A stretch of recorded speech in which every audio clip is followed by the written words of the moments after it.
Bismillahirrahmanirrahim. Assalamualaikum warahmatullahi wabarakatuh. Perkenalkan, nama saya Taufik Hidayat dari Prodi D3 Manajemen Pajak, Fakultas Ekonomi Universitas Negeri Padang, dengan NIM 192330995. Pada mata kuliah pemeriksaan pajak dengan dosen pengampu Bapak Dovi Septiari SE MSc AK.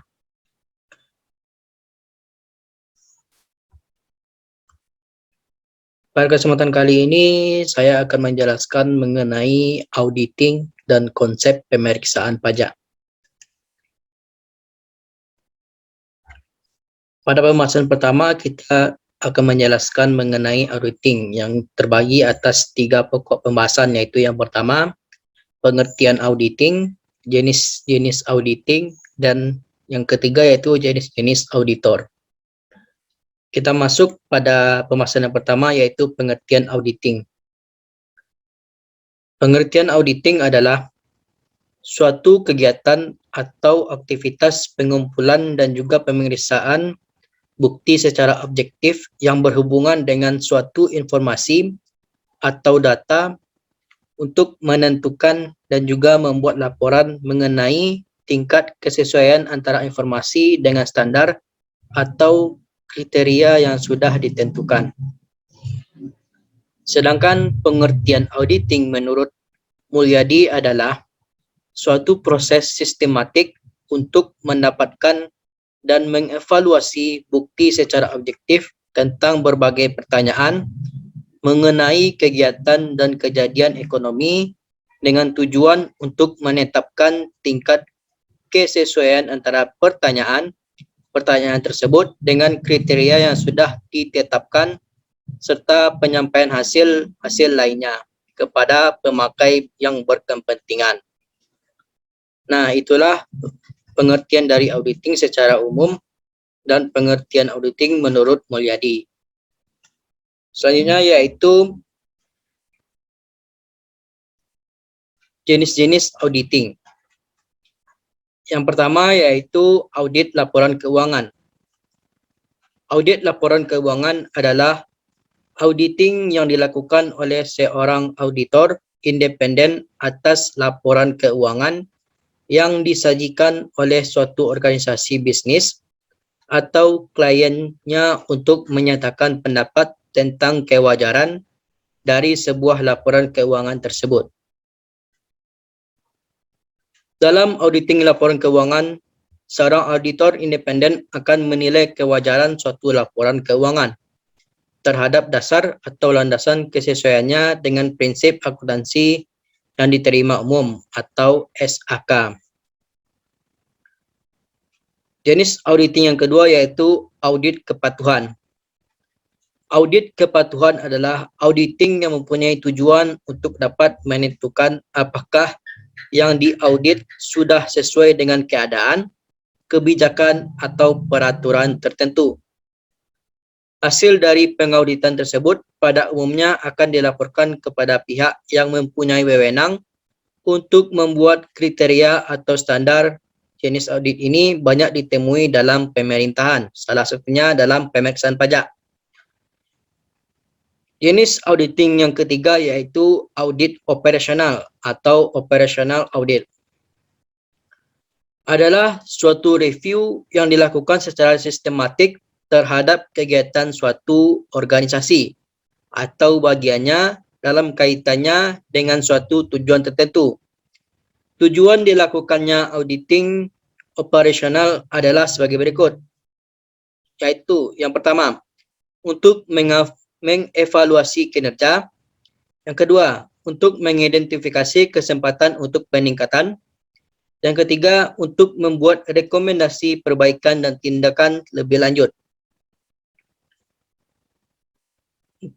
Kita masuk pada pokok pembahasan yang ketiga, yaitu mengenai jenis-jenis auditor. Individu atau kelompok yang melakukan kegiatan audit bisa dikategorikan atau dikelompokkan menjadi 3 golongan, yaitu yang pertama, auditor independen. Auditor independen adalah seorang auditor profesional yang memberikan jasa kepada masyarakat luas, terutama pada bidang audit terhadap laporan keuangan yang dibuat oleh para kliennya. Audit yang dilakukan tersebut pada umumnya dilakukan untuk memenuhi kebutuhan para pemakai informasi keuangan, misalnya seperti investor, calon investor, kreditur, dan instansi pemerintah. Yang kedua yaitu auditor intern. Auditor intern adalah seorang auditor yang bekerja dalam suatu organisasi bisnis, baik dalam organisasi bisnis milik negara ataupun swasta. Tugas pokoknya adalah sebagai berikut.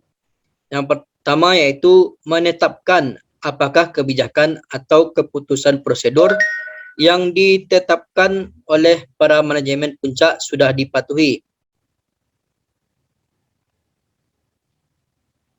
Yang kedua, menetapkan baik atau buruknya penjagaan terhadap kekayaan yang dimiliki oleh organisasi.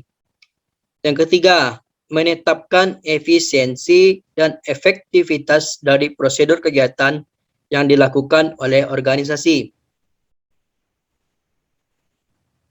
Jenis auditor yang ketiga yaitu auditor pemerintah.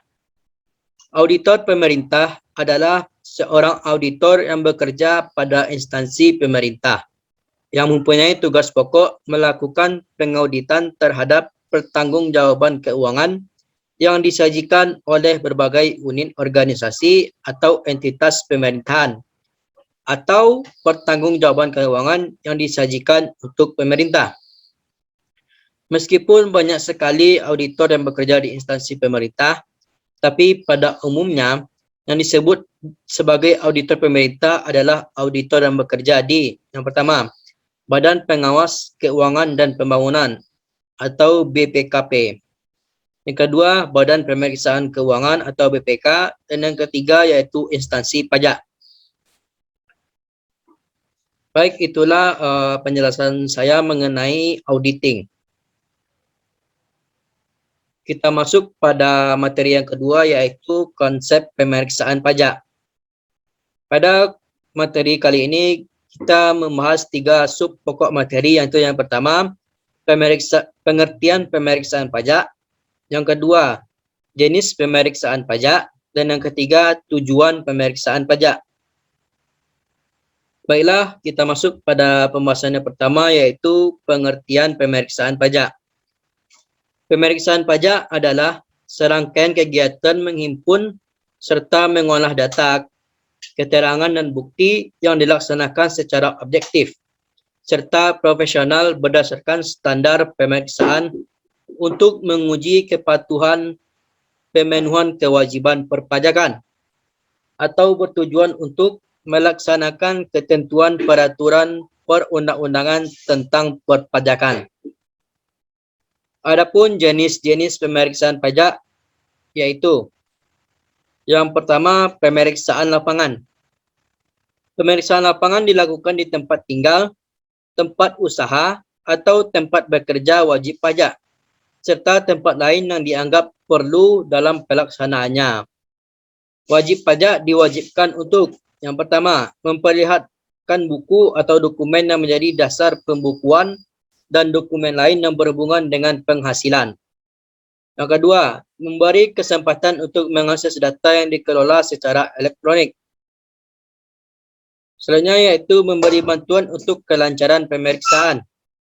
Menyediakan tenaga atau peralatan atas biaya wajib pajak jika dalam mengakses data yang dikelola secara elektronik memerlukan peralatan atau keahlian khusus.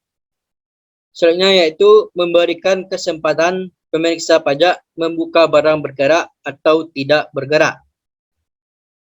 Yaitu selanjutnya menyediakan ruangan khusus tempat dilakukannya pemeriksaan lapangan untuk pemeriksa buku, catatan dan dokumen yang tidak memungkinkan untuk dibawa ke kantor Direktorat Jenderal Pajak.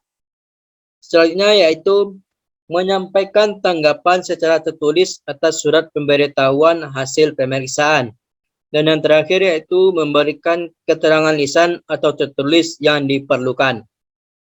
Jenis pemeriksaan yang kedua yaitu pemeriksaan kantor. Pemeriksaan kantor ini dilakukan di kantor Direktorat Jenderal Pajak atau kantor pelayanan pajak.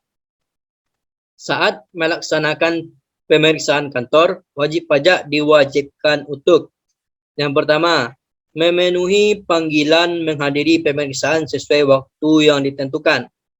Yang kedua, memperlihatkan buku atau dokumen yang menjadi dasar pembukuan dan dokumen lain yang termasuk data yang dikelola secara elektronik. Yang ketiga, memberi bantuan untuk kelancaran pemeriksaan. Yang keempat, menyampaikan tanggapan secara tertulis atas surat pemberitahuan hasil pemeriksaan. Yang kelima, meminjamkan kertas kerja pemeriksaan yang dibuat akuntan publik. Dan yang terakhir yaitu memberikan keterangan lisan atau tertulis yang diperlukan. Nah, selanjutnya kita masuk pada sub pokok yang terakhir yaitu tujuan dari pemeriksaan pajak. Adapun tujuan dari pemeriksaan pajak yaitu menguji kepatuhan pemenuhan kewajiban perpajakan. Yaitu yang pertama SPT lebih bayar, termasuk yang telah diberikan pengembalian pendahuluan pajak. Yang kedua SPT rugi. Yang ketiga SPT terlambat, yaitu melampaui jangka waktu surat teguran yang disampaikan. Yang keempat, melakukan penggabungan, peleburan, pemekaran, likuidasi, pembubaran, atau akan meninggalkan Indonesia untuk selama-lamanya. Dan yang terakhir yaitu menyampaikan SPT yang memenuhi kriteria seleksi berdasarkan hasil analisis yang mengindikasikan adanya kewajiban perpajakan wajib pajak yang tidak dipenuhi. Selain itu, pemeriksaan pajak juga memiliki tujuan tambahan lainnya yaitu yang pertama, pemberian nomor NPWP secara jabatan. Yang kedua, penghapusan NPWP. Yang ketiga, pengukuhan pengusaha kena pajak dan pencabutan pengusaha kena pajak. Yang keempat, wajib pajak mengajukan keberatan. Yang kelima, pengumpulan bahan untuk penyusunan norma perhitungan penghasilan neto. Yang keenam, pencocokan data dan atau alat keterangan. Yang ketujuh, penentuan wajib pajak berlokasi di daerah terpencil. Yang kedelapan, penentuan satu atau lebih tempat terhutang pajak pertambahan nilai. Yang kesembilan yaitu pemeriksaan dalam rangka penagihan pajak. Dan yang kesepuluh, penentuan saat mulai berproduksi sehubungan dengan fasilitas perpajakan. Baik, itulah penjelasan saya mengenai konsep pemeriksaan pajak. Yang terbagi atas 3 submateri yaitu pengertian pemeriksaan pajak, jenis pemeriksaan pajak, dan tujuan pemeriksaan pajak. Sekian dari saya ucapkan terima kasih. Assalamualaikum warahmatullahi wabarakatuh.